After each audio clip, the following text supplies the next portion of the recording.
बड़ी खबर कानपुर से, जहां पर आपको बता दें अनुसूचित जाति अनुसूचित जनजाति आयोग के अध्यक्ष बने भारतीय जनता पार्टी से लंबे समय से जुड़े अनुभवी डॉक्टर राम बाबू हरित कार्यभार संभालने के बाद लगातार प्रदेशों के दौरे पर हैं। आगरा के बाद कानपुर पहुंचे अध्यक्ष डॉक्टर राम बाबू हरित ने सर्किट हाउस में मीडिया से की बातचीत। इस दौरान उन्होंने बताया उनके कार्यकाल में अब तक 342 शिकायतें आई हैं, जिसमें 280 पुलिस से संबंधित, 40 राजस्व से संबंधित और 22 अन्य हैं। शिकायतों का जल्द निस्तारण होगा। उनकी प्राथमिकता सरकारी योजनाओं को जन जन तक पहुंचाना है। साथ ही उन्होंने कहा जनसंख्या नियंत्रण कानून लागू होने के बाद इसका सबसे फायदा ज्यादा गरीबों को होगा। वहीं SC/ST एक्ट का दुरुपयोग नहीं होने देंगे।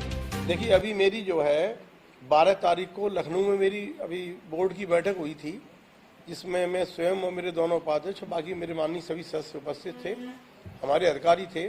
तो चूंकि हमारी ये पहली बोर्ड की मीटिंग थी, इस बोर्ड की मीटिंग में हमने हमारे आयोग की स्थिति क्या चल रही है, हमारे जितने भी केसेस उसमें आए उनकी स्थिति क्या चल रही है, इसकी पूरी जानकारी की, और आयोग की अपनी शक्तियाँ क्या है, आयोग के अपने कर्तव्य क्या हैं, और आयोग के किस प्रकार से अपना कार्य करता है, इसके संदर्भ में हमने अपनी अधिकारियों से चर्चा की। गरीब व्यक्ति ने सपोज एक बच्चा किया तो 2 फायदे होंगे उसको। नंबर 1, उसने जो कमाया है उस बच्चे को अच्छा पौष्टिक आहार दे सकेगा, दूध पिलाएगा, उसे अच्छा खाना खिलाएगा।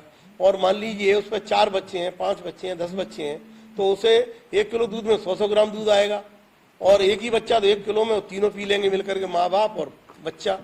तो एक तो ये हुआ, अच्छे स्कूल में शिक्षा दिला देगा, अच्छे कपड़े पहना देगा, बच्चे का विकास अच्छा हो जाएगा, अच्छी शिक्षा दिला देगा उसको, तो उसके लिए ज़्यादा अच्छा रहेगा।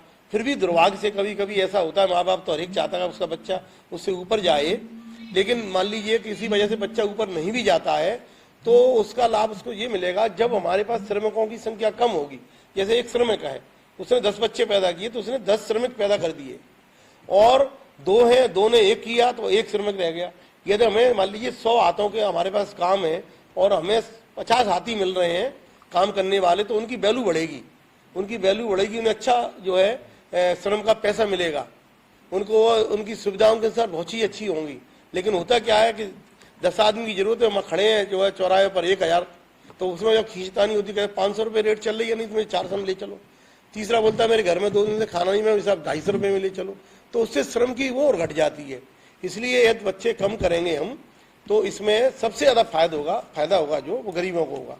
इसलिए आज के इस दिन पर, इस मौके पर मैं, और जो अभी विश्व हमारी जनसंख्या नियंत्रण दिवस जो रहा, उस पर माननीय हमारे यशस्वी हमारे मुख्यमंत्री माननीय योगी आदित्यनाथ जी ने जो एक जनसंख्या नियंत्रण नीति लागू